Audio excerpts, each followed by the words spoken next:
Okay, everyone, welcome to another episode of Pastor to Pastor. This is our 5th episode, and I have my friend Brandon Sandifer with us today. And Brandon, you want to tell a little bit about your background in ministry and where you serve now?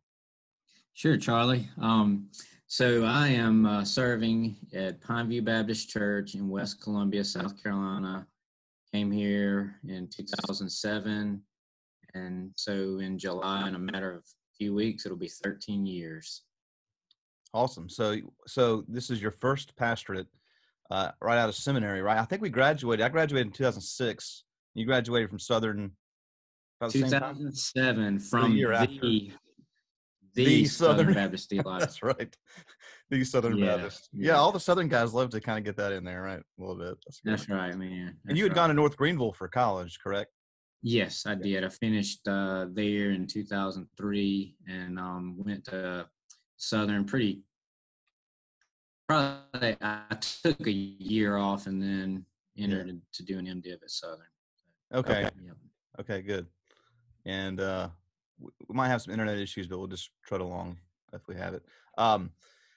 So I met Brandon because I was on the staff at a church in Columbia when he had just gotten there, and I was always looking for lunch buddies, people to go out lunch with and talk. And when I was processing my own call to preach, I'd never gotten that call before until at that point in my life. And Brandon even actually was kind enough to allow me to come in and preach his congregation when he was out one week. And that was really actually very helpful for me in discerning my call to preach. And so that's always wonderful to do that. If you have someone who wants to preach and you're out of town and you trust them, it's always a good thing. So I remember that day. But Brandon, you want to talk a little bit about, we mentioned this a little bit before we started recording, that a lot of people, when they get out of seminary, they expect, most pastors expect to go to the church God's calling them and to be there for a long time.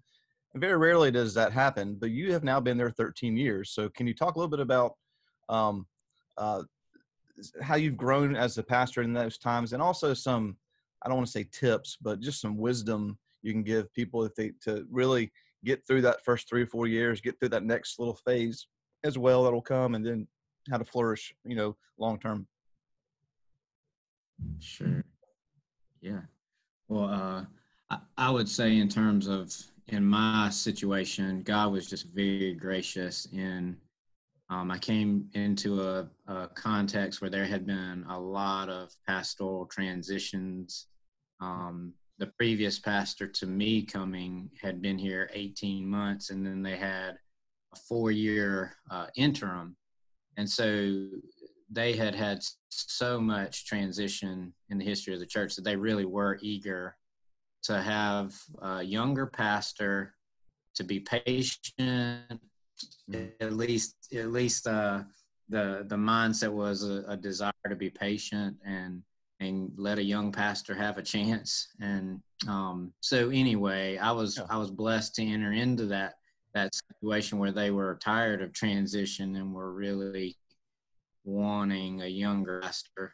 So the people here were very gracious with me. Of course, there were some that were frustrated, but overall just wonderful people, and were very patient. And so I know in my case, I was tremendously influenced while I was in seminary, was exposed to 9 Mark's ministry, Capitol Hill Baptist in Washington, D.C., and had read the book Deliberate Church, Mark Dever, and I forget who co-wrote that with him, Paul Alexander or something like that. And Mark Dever, and I think he wrote this in several places. He's commonly saying this, and it proved true for me, where he says when you go into a local church, especially young, think in terms of preach, pray, disciple, and stay. And I found that to be a very helpful paradigm. A lot of what influenced me was from Mark Dever's philosophy of ministry and just view of pastoral ministry. So I came in just thinking, man, this is the flock that God has entrusted to my care. Mm-hmm. I immediately praying through the member directory regularly every day. That was a part of a pattern in my prayer life. Wow. I could say over 13 years, I've done that every single day. It hasn't been every single day, but it has been a consistent pattern. that God has allowed me to continue to pray for the spiritual growth of our folks. That's great.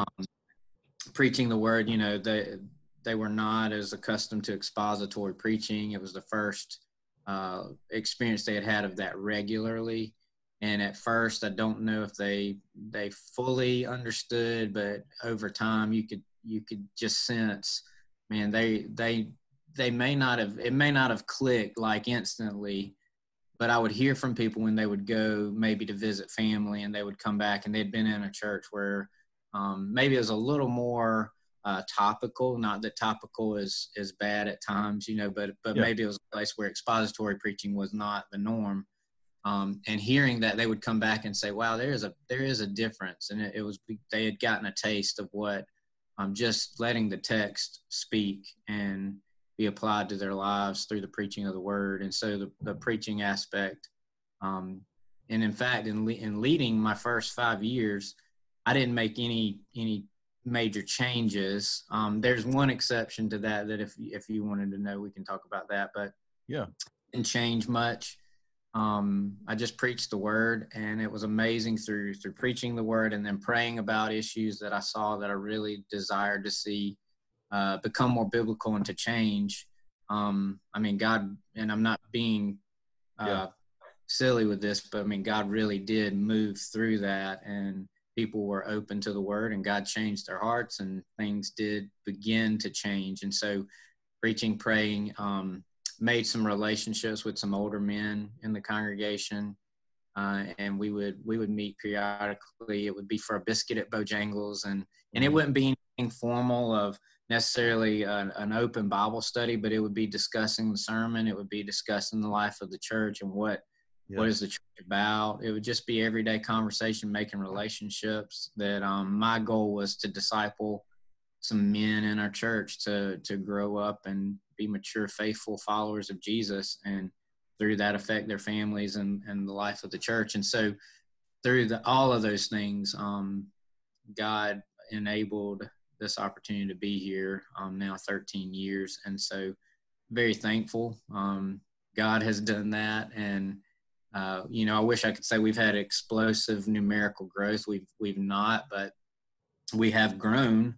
But I do believe we are a much healthier church today than 2007, despite my leadership, and that God has just been faithful to use his word to shape us to where we are today. So some of the changes, let me kind of review that. Some of the changes you said that has happened that you felt needed to happen, instead of you forcing it, you prayed and they changed. Yeah. What a novel concept, right?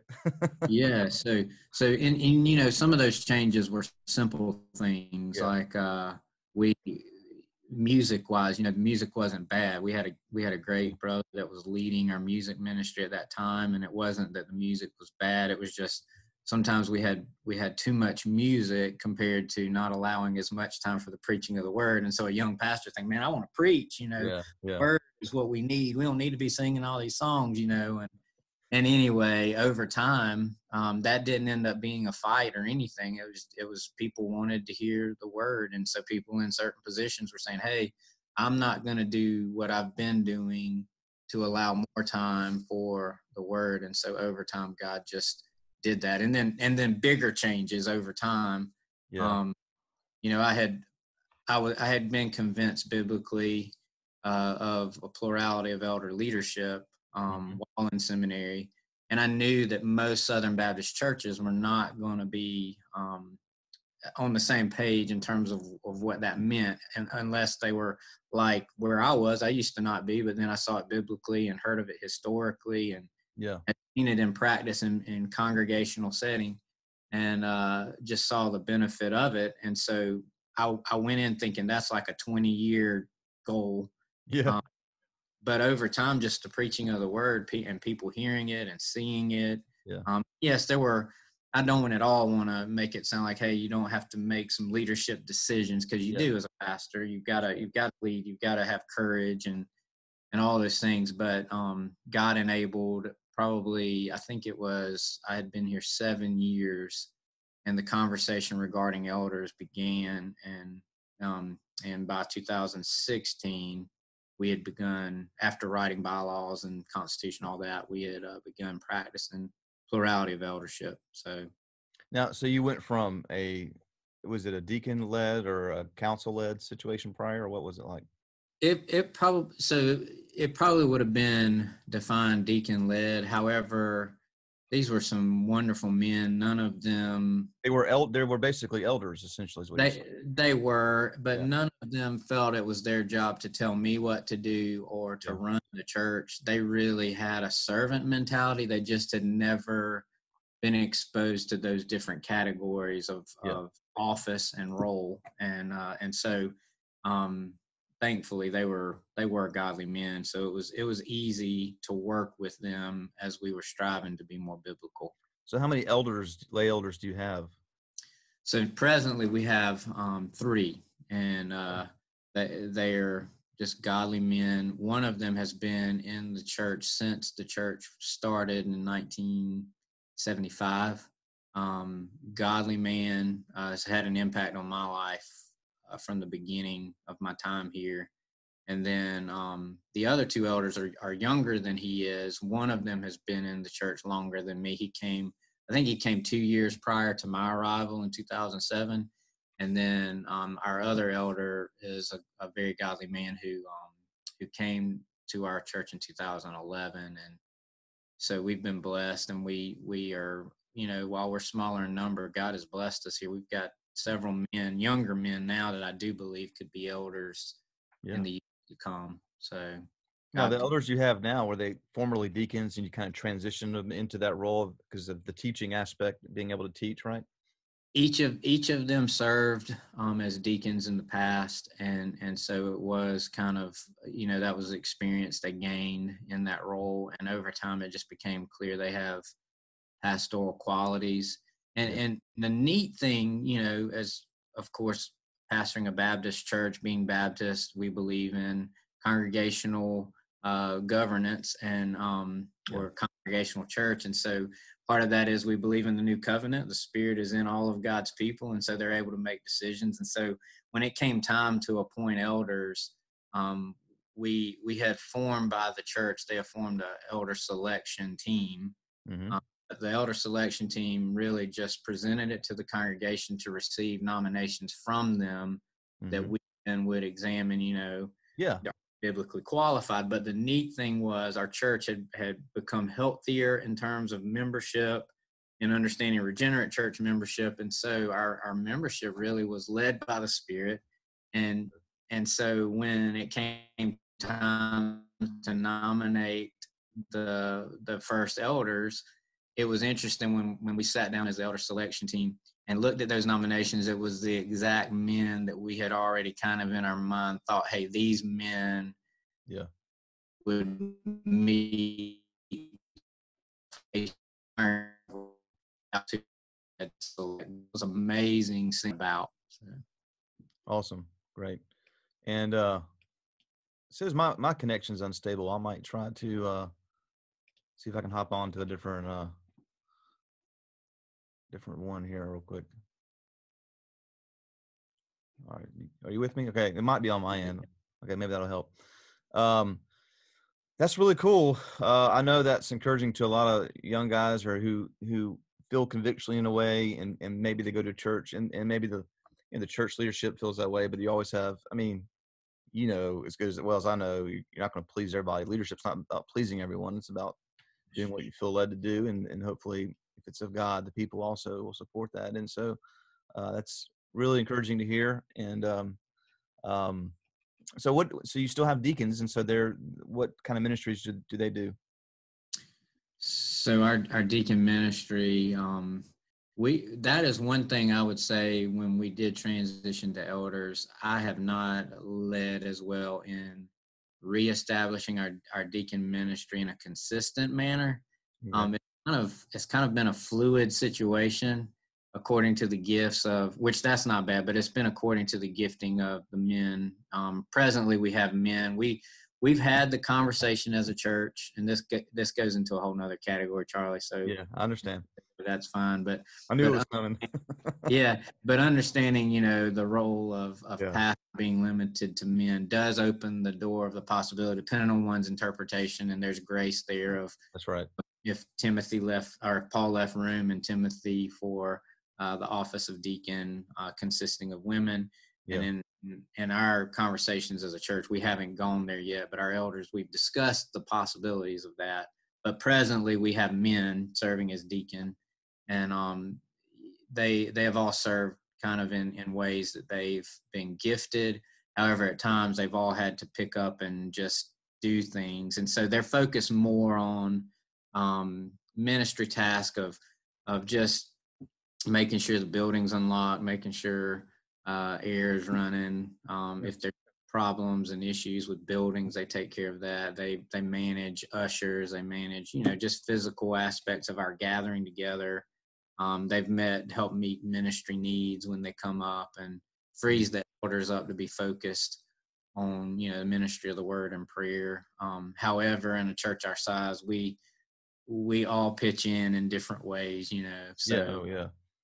but ideally that's the way it all kind of works out. So Now, when I preached there, y'all were meeting in a family life center kind of thing. yeah. But you've since moved out of that into a new worship place. So talk a little bit about some wisdom about leading, because I know it wasn't all you. I'm sure you had your lay leadership helping you as well, but still leading the church into that, because I'm sure it's a better place to preach now than it was. I mean, obviously a worship center is better than any family life center. And so Yeah. obviously that's something that you wanted to get to. And so in terms of preaching, at least it is. You want to talk a little bit about that process and how God led y'all to do that? Absolutely. I would add, when I came here as a young guy, and I'm still young, I hope. I still fall in the young category. I'm almost 40. I think in SBC life, I'm still young, I hope. Yeah, we are. And still learning. But when I first arrived here, I had been also impacted by David Platt's Radical. And so I was of the mentality they had a building campaign with a previous pastor that never was completed. And when they built the Family Life Center that we were worshiping in, it was meant to be a temporary step until they built a sanctuary that at the time, back into the early 2000s, would have been about 1.5 million. And so when I got here, they were discussing those, hey, let's pick this up. And I was the opposite. I said, we don't need to put any money in buildings. It's about the Great Commission. We can meet under a tree outside, and I was just very, very adamantly passionate about that. And I don't think that the intent was bad. Yeah. But I do think there was some youthful ignorance in that. Idealism kind of stuff, maybe? Yeah. Yes, that I think I held us back in some ways, that we may have should have focused on some of the building things then, because now there's a lot of building maintenance that we're having to catch up on. But it all came about in 2016. So I had been here 9 years at the time, and we of course had transitioned to having plurality of elders. We were meeting in our Family Life Center gym. Yeah. The acoustics in there were not good. Although there was plenty of room to grow, and it was not a terrible situation. It's just the acoustics were bad. Yeah, it wasn't, but it's just not meant for that. Yeah, and we weren't able to utilize that building for everything it was meant to be. It was not a lot of ministry happening through the building other than our Sunday morning gathering and Sunday evening at that time. So the elders were thinking, okay, what do we need to do? Examining where we were, and we had a chapel that used to be the sanctuary, but space-wise, it just didn't work anymore. But the layout of the building, we got to looking at that, and instead of thinking of, hey, if we were to build a new sanctuary, financially, that's just not a place we're at that would be wise for the life of our local church. Yes. And we began to look at that building where at one time had been the sanctuary, and it became clear, hey, stewardship wise, we could renovate this and do it in a cost-effective way, and it will free the gym up that we can do more ministry and in our community. And so God provided, I think it was around $80,000. It ended up, it ended up that sanctuary, because we did some other stuff. Sanctuary ended up being around $50,000 of renovations that we did. Wow. And We didn't have to get a loan. We didn't go in debt. God just provided. And so we were able to upfit that into a more modern worship space that fits our local church. And I think it was a good move for us. In terms of the acoustics are better. And we're just able to accomplish a lot more of what we're really aiming to do through that. So it was just the way God led it. I mean, having elders helped me with the process, because it wasn't me just simply going to a committee that maybe they're showing up for a committee meeting, but they haven't been thinking about 6 years down the road of what it's going to be in the church. But these elders, man, we're together. We're thinking about the life of the church and what we're hoping to see, and as we seek to make disciples to the glory of Jesus. And as I'm laboring with these older brothers, there's a lot of wisdom there, and they also are committed that they're not just serving on just to simply fill in a position on a committee. They know they've been called to this task of being an elder. Yeah. And so we're able to really matching all the gifts and abilities together. I leaned heavily on those men, and it worked that we were able to do that and have the space we have now. So that's awesome. So instead of going in debt and doing that $1.5 million building, which you didn't want to do, you went back to the old building that the church used to be in and just renovated it. Yeah. And now it's, as good as new. And that's interesting. It's a cool story. How God leads us that way. Yes. Well, what advice would you have for guys that maybe they're in a pastorate and maybe they're at that, that crucial 3.5 year spot? And I don't know if you had an issue around that time. Usually around, the statistics say 3 years, you have a rough patch. And if you go longer, around 6 or 7, you might have a rough patch. And then I've even heard like 14 or something. Then after that, no one really knows because people aren't there that long. So maybe a little bit about guys that might be in that time where maybe that early part where they're going to get it. And we have maybe hopefully a lot of young guys watching it, or people who can a lot of graduates or something like that. And some advice you have about leading through that inevitable issue. And it might start out as just a bump in the road that becomes a big deal, even though it's not really, even the issue might not be that big, right? And so talk a little bit about that. Yeah, I would. So this actually was in the back of my mind when we were talking about how God has enabled 13 years for me to be here. I neglected to mention, and this is what I'd say to guys that maybe are in a situation at the 3.5 year mark or some other point and are experiencing some challenges and are really getting the itch to maybe I need to get out of here. Yeah. A key help for me was I was able early in my time here at Pineview to meet an older pastor who was like-minded in theology and had been serving as a pastor probably longer than I've been alive. And I know that's not always possible for every single guy in this situation, but if it is, find that guy. And even if it's not someone who's 100% like-minded theologically, but you've got the gospel and you can, you're like-minded enough that you can find an older pastor just to lean on. And it doesn't have to be the case like I had. And then 3 years into my journey, I met another older pastor who was a little bit younger than this other gentleman, but also I had those two men that I was able to call and at any circumstance, anytime. And they would encourage me. They would love me. They would also say, listen, young buckaroo, hey, calm down. So having those relationships were really, really helpful.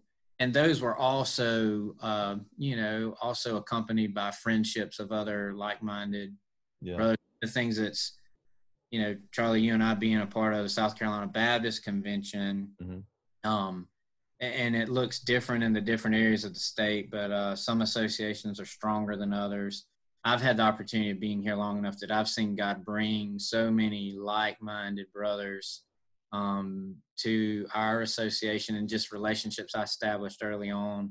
And then just friends from seminary, friends from college that are serving in ministry just have have stayed in touch, and even though I'm not always able to talk to them, like you and I, Charlie, we established a relationship when you were at First Baptist, and we don't get to talk all the time, but just through social media and seeing what's going on, it's encouraging to see other brothers sticking it out and continuing in ministry. Because I do think we've all had friends who maybe have not continued in ministry, and it breaks our hearts. That's right. But one of the key things that has been for me is looking to these who have continued in ministry longer than I've been alive, and then also continuing with friends who are in different contexts, different settings, all of that, but are continuing to remain faithful. And those relationships have enabled me to put theology to practice of course, resting in the fact God's faithful. He hasn't forgotten you in that problem you're in. Just realize God loves his church, and he loves you, and he has not forgotten you, and he will give you the grace to determine whether it is a hill to die on, whatever the situation is. He'll give you wisdom leaning on others to determine that. But often it's not a hill to die on, and often it's maybe our preferences as young pastors wanting something to be different. Yeah. And we just need to be more patient and trust the Lord and lean on him, and just know that there is always someone you can turn to, even when you feel all alone. There is always someone you can call on. And if anybody watching this, if that was the case, I'd say reach out to me and Charlie, and Absolutely. Know us. We would love to either be a person you could talk with, or connect you to some brothers that are close to your area that we may know. Because that has been truly key for me. Because I experienced, you mentioned, it could be 3.5 years, 7 year. For me, my 10th year, we had some real difficulties that were harder, that ended up, I think, affecting several folks that were in our church that ended up leaving. And it was our staff position, and it was related to stewardship and finances of the church, and it was just where we ended up being. But loved the brother that transitioned out, but it was just a difficult time because relationships, you love people. I loved everybody involved, and it was just where the church had to go, and it was painful. But I've seen God's faithfulness in that, and leaning on other wise leaders, having elders helped tremendously through that, because I didn't have to mask what I was feeling. I could be real with those brothers, and they could at the same time be real with me and also rebuke me when I was wrong. And so I would say all of those things I mentioned were just so key. And whoever watches this, wherever you are, if you are in a difficult spot, don't automatically think that it means you need to leave. Maybe God is pruning. Maybe he's definitely, one thing you can know, he's definitely sanctifying you. And that's right. So trust what he's doing. And I can't tell you that everything's going to work out great. But I can tell you he's faithful, and he's going to conform you, and he's going to conform his people into the image of Jesus. And he hadn't forgotten you in the midst of that. That's good. That's real good. Awesome. Well, Brandon, listen, we appreciate the interview, and I know I've learned a lot just listening to you, and we could talk for this a lot longer. Did you have anything else you wanted to just comment on before we maybe real briefly? I know y'all had a situation with COVID where you had to start and then restart, and I know a lot of pastors are really worried about that, but you've already done it, right? Yes. So with a positive case or whatever. Yeah. So we were online for 12 straight weeks, I think it was. And like every other church, the initial start of that was a lot of enthusiasm, a lot of viewers, a lot of people were excited. And then probably about 4 or 5 weeks in, it started to decline, and I started getting tired of preaching to a camera. Yep. And so May 31st, we determined, hey, we're going to reopen. And we had set all the things in place, of what we needed to do. For us, it's a lot simpler because we're under 100 people, so it wasn't as big of a challenge trying to figure that out. But we still had to put parameters in place. So May 31st come, have a wonderful day, incredible. And the next day find out one of our leaders had some symptoms, got tested that Tuesday. They had come in contact with the virus at some point prior to the church gathering, Yeah. but of course began to experience the symptoms that next day. Got tested that Tuesday. Friday gave me a call that it had tested positive. Myself and another leader in our church had been, our worship leader, in fact, had been in close contact. And so this is Friday. All our children had all kind of been together, and they did not practice the social distancing as well as adults did. They did the best they could, but we didn't know how widespread it could possibly be. Yeah. So we ended up having to go back online June 7th. And when it was back online, I mean, this was our tech guy. So it ended up being me on my cell phone in my office. And one of our deacons, like that Sunday morning, contacted me and he said, "Do you mind if I come and I'm just with you while you're preaching?" Because he said no preacher deserves to preach to an empty room. So very gracious of him. My cell phone's sitting there on a tripod, and I'm preaching it in my office. I did. It really was a bummer in terms of my own. I was very depressed having to do that. But God was faithful. It wasn't the worst thing that could happen. We got through that. The brother that had contacted COVID, he was okay. He's recovered. He didn't have any serious issues. And his family, though, they all tested negative. And so we didn't have any other issues in our church. And so I was not going to be here on the 14th. The family that was affected with the virus was not going to be here. And our worship leader was not as well. So we were able, other people stepped up. And so those who had come in close contact weren't going to be here anyway. So we were back June 14th, and we've been able to regather ever since. And so we've made the determination now. We've encouraged our people to really practice social distancing when we're together, so that the elders, when that situation arises again, which it most likely will with the way the cases are spiking, when that situation arises again, if we are all practicing social distancing the very best we can, then we can make an easier decision in terms of knowing who had close contact and encouraging them to remain home, and that we can continue, because God's people are meant to gather, and we really want to continue to do that as safely as we can. So we made it through that, and God was faithful. So anybody watching, if you need advice or want some thoughts on that, feel free to reach out. I'll be glad to talk with you about it. So it could have been, other than you getting it, it's like the worst possible person. It was your tech guy.